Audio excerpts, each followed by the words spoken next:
If any of this backflipping, sleek slashing, brain busting, or pet petting looked any fun to you, then get in, loser, we're going hunting.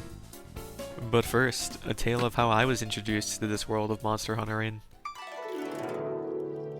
When I was but a boy, I finally updated from my potato laptop to a new high-power potato PC. With power to run games made later than 2009 in my hands, I was finally able to wonder if Monster Hunter World was for me. I watched a few before you buy intro guides, which, while entertaining, well-made, and mostly positive, they nearly talked me out of playing it. I got the impression that if you're not into filing taxes, doing homework, and operating menus for 800 minutes a day for the rest of your life to optimize your DPS, then go home to your filthy casual cave. This game is not for everyone. But while that's what endgame min-maxing gets to, new players should not be at all concerned about it. Now, Monster Hunter is easily one of my favorite game series, and I want to spread the good word to encourage curious would-be hunters like my past self to take the leap. But even after buying Monster Hunter World, it took me nearly a week to decide if I was actually enjoying it enough to stick around. So that's why I'm here, to help slip you past the surprisingly ignorable complexities of the game and the daunting initial info dump, and deliver you right into the fun realm, all the while evading the fun police. Oh, and I'll be talking mostly about Monster Hunter Rise because it's the most recent. Boot it up, spend a full hour customizing your character and pets, slip past some shoddy tutorials, and make your way into the training room as soon as you possibly can. Which is the moment right after being forced to talk to Captain No Indoor Voice here. Cross the bridge, get to the boat, and boom, you're in. Now you've got 14 super distinct and interesting weapons to swap from by using Pandora's box over here. You can also tell the Space-Time Cat to enable infinite wire bugs. Brutalize a Mecha Psyduck to get a feel for the weapon that resonates with you the most. Sure, you could read and comb through YouTube tutorials for each weapon, or you can just learn from nature's tutorial, Incredible Violence. While there are a few low skill floor weapons like the Hunting Horn or Dual Blades, all 14 of the weapons have surprisingly lofty skill ceilings. Some may advise staying away from the more complicated weapons, but I like to think of it as the weapon choosing the hunter, regardless of difficulty. So if you're looking at the Charge Blade with the same burning gamer sensation as me, then leave those beginner-friendly weapons behind, and be a cool dude that follows his heart. The only weapon specific thing I'll mention is that the Insect Glaive needs Red Essence to function as an actual weapon, so don't count it out before testing it with Red Buff. Now all that's left is to grab your shiny new weapon, eat a meal prepared by cats, pet your good boys and girls, and head out on your first quests. Basically, you'll just be exploding near defenseless birds and lizards into the sun, but that's only the appetizer. Prove yourself the ecological terror you are by murdering, eating, melding, wearing, and wielding the corporeal forms of anything that moves. Once you leave behind the training wheels monsters, every hunt becomes a high-stakes dance of evading, trading, and countering blows as you fight to the death. Use every tool at your disposal to tilt the scales in your favor. Immobilize monsters with traps to create openings to unload your strongest attacks. Flash bomb a flying Rathalos out of the sky. Sonic bomb a burrowing Diablos out of the ground. Regular bomb a sleeping Ladroth out of his slumber. Sadistically Sonic bomb a Diablos out of the ground. Wait until he frees himself, and then abuse the split second he's flying in order to flash bomb him back down to Earth. Soon enough you'll be cutting down unique, crazy, often energy inefficient, and borderline magical beasts that would have torn apart the hunter that you used to be in seconds.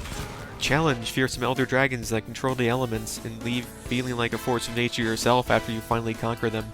Then get suplexed and have your spine broken and exploded in seconds when you encounter the monkey capable of manhandling an elder dragon for an afternoon snack, and so angry that it can basically break off the jaw of Devil Joe, no sweat. And this isn't even his final form. But even the funky monkey can't compete with some of these crazy endgame apocalypse dragons.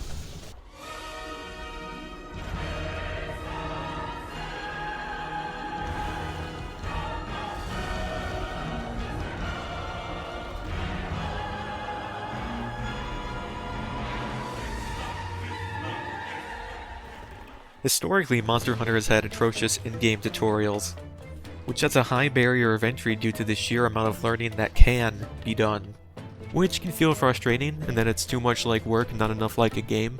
But the thing is, you hardly need to learn anything about the finer details of the game in order to cave in skulls with a hammer. Based on the many things you didn't learn about until reaching the final boss of Iceborne, here's a list of things that you too can learn in Monster Hunter Rise or simply choose to ignore instead. Memorizing the entire moveset for every weapon. Longsword has 3 counters now, and you only really need 1. Full disclosure, I'd gotten through half of Monster Hunter World spamming only the Vault and the Y button attack and the Insect Glaive before realizing there were other options. While I've since picked up the other 10 non-gun weapons, I used to be a 2-trick pony, using mostly Insect Glaive and Bow until I'd finished the base game of Iceborne. So if you're new, feel free to tunnel focus a single or a few weapons. You can always spread your wings and try new things later. Setting up radio menus. The default menus are good enough for starters, so don't worry about customizing them until later. Understanding food buffs. Taking Chef's Choice or whatever's in the fridge works. You'll get your max HP and stamina either way, so why worry about it? Understanding armor skills and resistances. Thrall defense should carry you, unless you wear a mothball moo dress to a volcano tea party.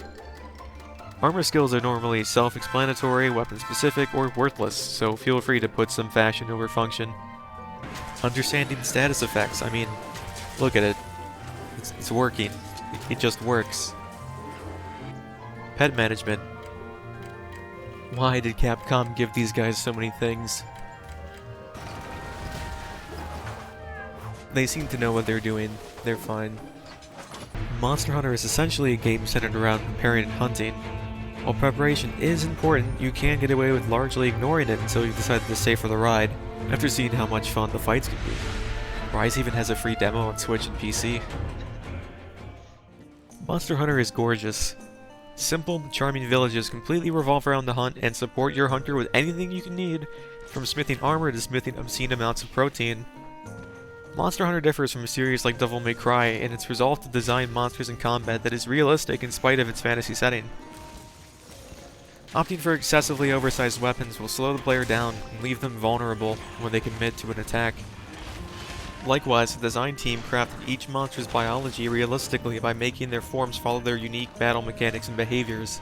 Galavinus sharpens his sword-like tail using his jaw as a whetstone. Celta's Queen towers over the males in its species, and uses pheromones to summon its worker drones to act as wings or as an organic turret. It also kills and devours its worker drones for nutrients once it gets damaged enough, which is just as horrific as what some insects do in real life. And here's the borderline magic part. Gore Magala scatters its hairs into the air so densely that it blots out the sun. It uses its hairs to locate its prey, and apparently also uses its hairs to scare the shit out of people. In Monster Hunter, there is no grand evil to defeat. It's only a matter of survival, both for you and the city-sweeping Elder Dragon that just wants to live a long and peaceful life. Unfortunately, you have to step in when that dragon's way of achieving that life requires obliterating an ecosystem, your village, and everyone inside of it in order to feed or make way for its offspring.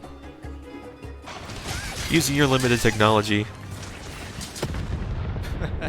My entire screen. Seeing your personal progression through equipment and skill over time. I look like a clown. Not my fault, it's optimal. And conquering the most twisted Mother Nature has to offer adds up to a truly immersive experience. And as with any dedicated fanbase, talented creators shower the community with memes. Whoa! Bird up!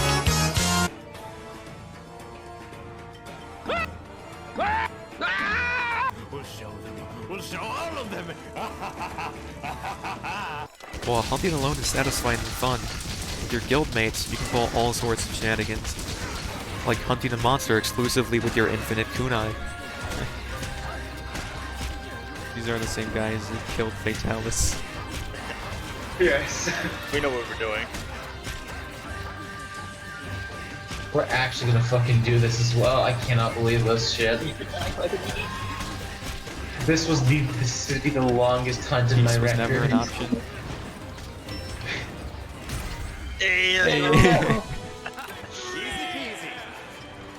And I'm gonna take that. Almost getting team wiped after killing an Elder Dragon.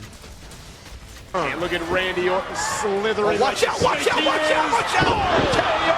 Victory.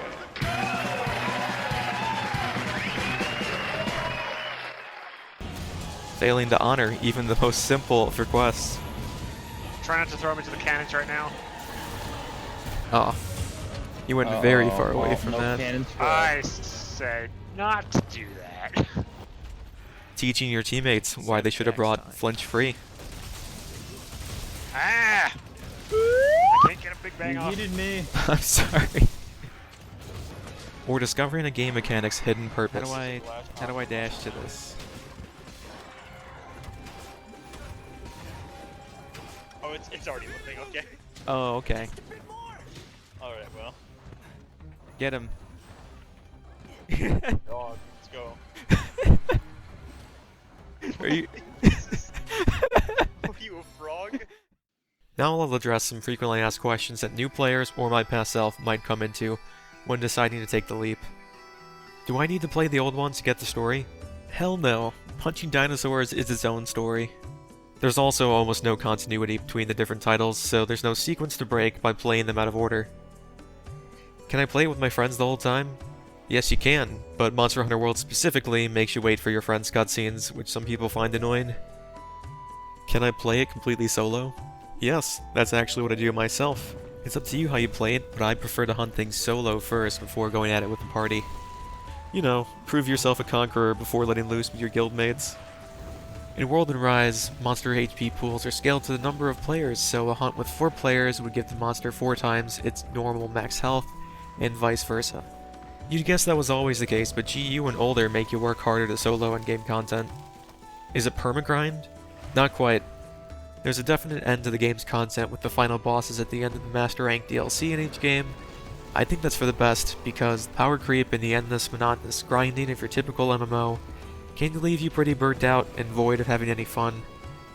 Achievement hunting to 100% or playing until you're Hunter Rank 999 can add hundreds of hours of additional quote-unquote content, but 700 hours of satisfying natural game time is definitely enough for me.